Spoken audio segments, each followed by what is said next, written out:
Coming up today on Public Eye News, Hollywood actor Harrison Ford is involved in an aviation mistake, and President Donald Trump meets with the Israeli Prime Minister. Ahead, we have your weather forecast for the upcoming week, and sports anchor Julie Goldberg will update us on the Detroit Red Wings. Hi, I'm Samantha Carter. And I'm Charles Owsley. Welcome to Public Eye News.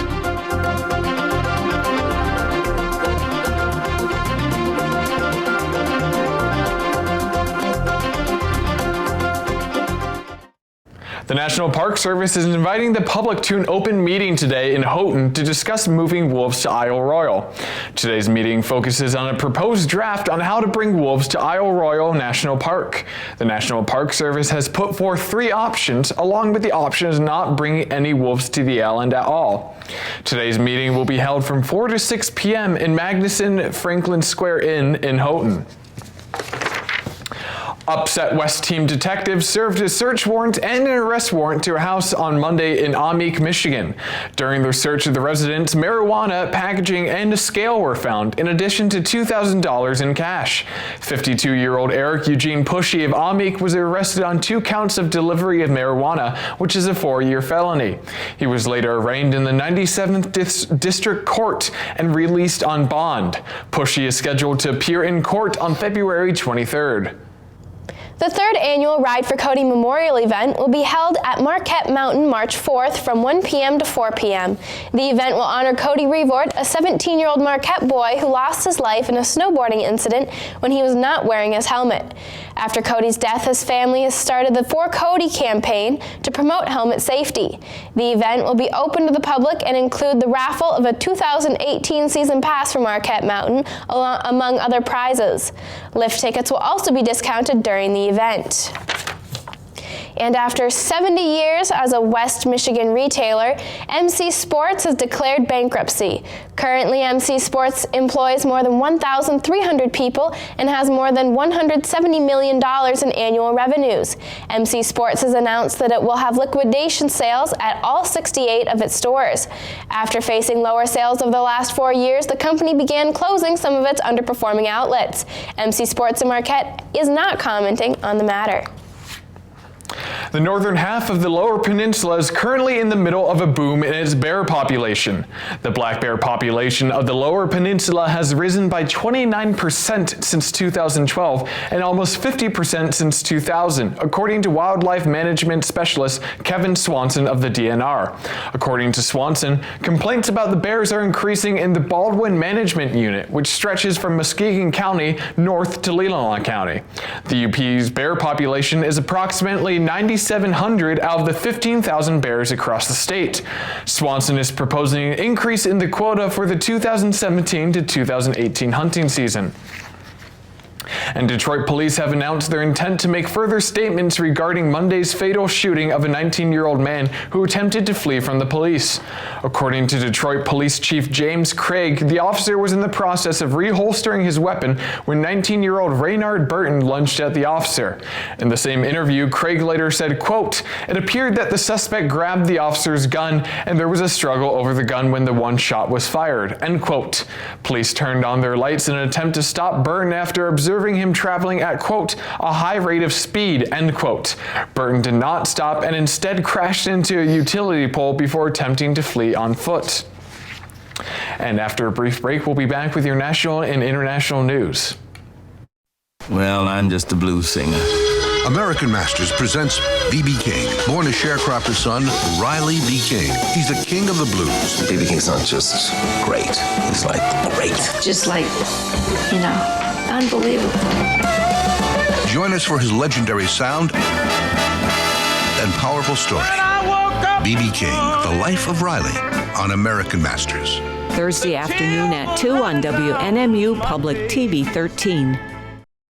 Welcome back. Boeing's South Carolina plant could be the first large manufacturing plant to unionize across the South. The first round of voting began early this morning to decide whether the 3,000 employees will join a union. A second round of voting is to take place this afternoon to accommodate all employees. If successful, the employees will join the International Association of Machinists and Aerospace Workers. According to the U.S. Bureau of Labor Statistics 2016 figures, only about 52,000 South Carolina workers have union representation. And the FAA has launched an investigation after actor Harrison Ford was involved in a close call at a California airport. Ford's plane flew right over an American Airlines passenger jet. Ben Tracy has the latest. Harrison Ford narrowly averted disaster on Monday afternoon. The 74-year-old actor was cleared to land on runway 20 left at John Wayne Airport in Orange County, south of Los Angeles. Instead, he landed on a parallel taxiway, passing over American Airlines Flight 1456, a Boeing 737 with 110 passengers and 6 crew members on board. After, Ford reportedly asked air traffic controllers, "Was that airliner meant to be underneath me?" A runway is clearly marked with markings indicating that it is a runway. A taxiway has its own separate identification lines. Monday's incident wasn't the first time the screen legend and respected pilot had trouble in the sky. 53178, engine failure, immediate return. In 2015, Ford was critically injured when engine failure forced him to make an emergency landing on a Santa Monica golf course. Ford, an avid airplane collector, described his love of flying to Charlie Rose in 2003. It takes an intense focus, which allows you to forget every other aspect of your life and be in the now. We tried contacting Harrison Ford, but his representatives declined to comment. The FAA is investigating this, and he could face disciplinary action, including his pilot's license being revoked.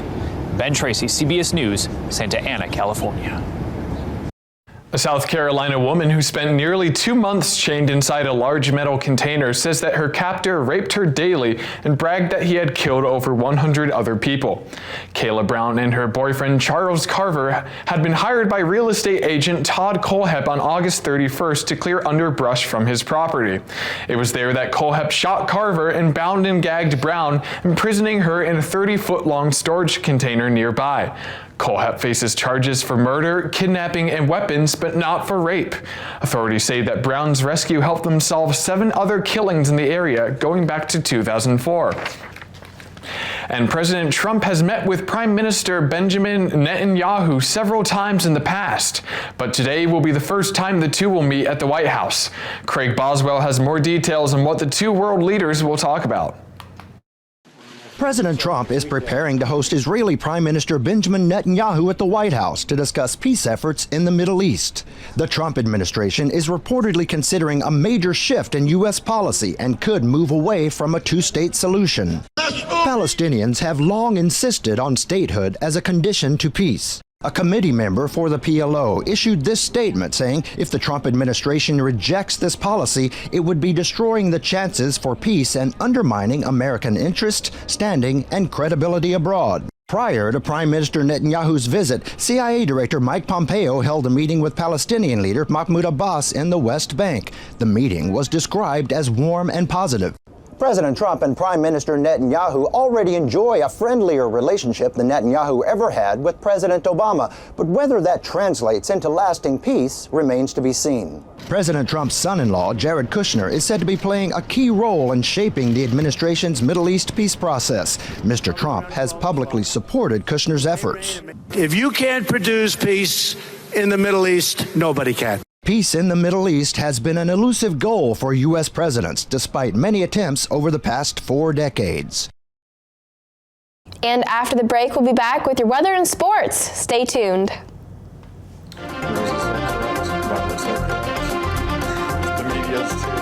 There we go.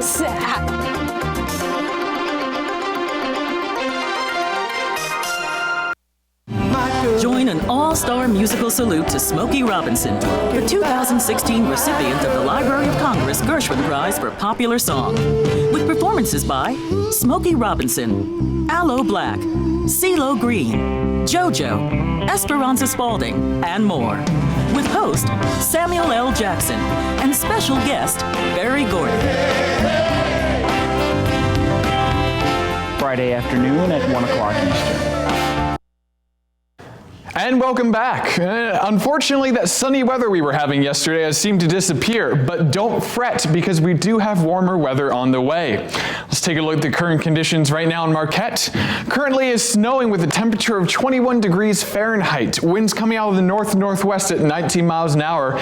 Barometric pressure is at 29.93 inches and falling. Looking into tonight, that cloudy weather will stick around while the temperature drops down to 14 degrees Fahrenheit. Winds will still be coming out of the north-northwest at 12 miles an hour. And tomorrow it'll be cloudy again with a high of 28 degrees with winds coming out of the east-southeast at 7 miles an hour.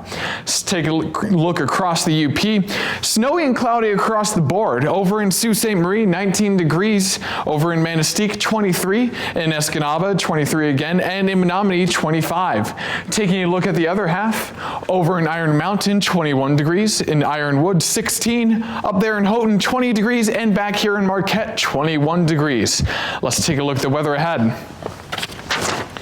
On Friday, we'll have a high of 43 with a low of 32 and cloudy weather. On Saturday, we'll have a high of 48 with a low of 33, mostly sunny. On Sunday, we'll have a high of 45 with a low of 30 and partly cloudy. Julie, I hear you have good news regarding the Michigan State-Ohio State basketball game. Yeah, let me tell you and everyone else all about it. Yesterday, Michigan State basketball beat the Ohio State Buckeyes by a score of 74-66. Alvin Ellis had a career night, hitting a career-high 6 3-pointers to lead the Spartans. Ellis made 5 3-pointers in a 3-minute and 38-second span and finished with 18 points, just 2 shy of his career high. Miles Bridges had 17 points and 11 rebounds, while Nick Ward added 15 points for Michigan State. The Spartans are 16-10 this season and 8-5 in the Big Ten Conference, and they'll play the Purdue Boilermakers this Saturday. And next up, the Detroit Red Wings are 7 points out of the playoff race with 26 games left to play. So every game is important for them if they want to make the playoffs for the 26th straight season. And one of those 26 games left is tonight when the Red Wings host the St. Louis Blues. Detroit is 22, 24, and 10 this season and 2-5-4 in their last 11 games. Meanwhile, St. Louis has won 4 in a row and is 29, 22, and 5 this season. Vladimir Tarasenko is leading the Blues this season with 26 goals and 27 assists. Henrik Zetterberg is leading Detroit with 13 goals and 28 assists this season. Puck drops at 8 p.m. tonight from Joe Louis Arena and will be on NBCSN. And on Saturday, history will be made as the Northern Michigan women's lacrosse team will become the first collegiate lacrosse program in the Upper Peninsula to take the field. The Wildcats are hosting Northland College to start their season. The team is a mixture of true freshmen, transfers, and former club athletes. Some players to watch this season are Shelby Klotz, Brianna Bagel, Savannah Stitch, and Jordan Hanner. The team was chosen to finish 8th in the GLIAC Conference this season, according to a poll released by a league office last Thursday. The game on Saturday is at noon from the Superior Dome here in Marquette. So Sam, I know Super Bowl was last week, but I hear you have some more news about Tom Brady. I do. An Atlanta zoo made an interesting bet prior to the Super Bowl. Zoo Atlanta, Providence Zoo, Roger Williams Park Zoo, and Carousel Village agreed that the loser of the bet would name one of their baby animals after the winning team's quarterback. Following the Super Bowl, the Atlanta Zoo named a Madagascar hissing cockroach after the Patriots quarterback, Tom Brady. Well, that's quite the honor. I hope someday I'll have a cockroach named after me. Yeah, it's kind of a crazy bet. They don't seem to be salty about that at all, do they? No. Well, that's all the time we have for you here today at Public Eye News. Tune in again tomorrow.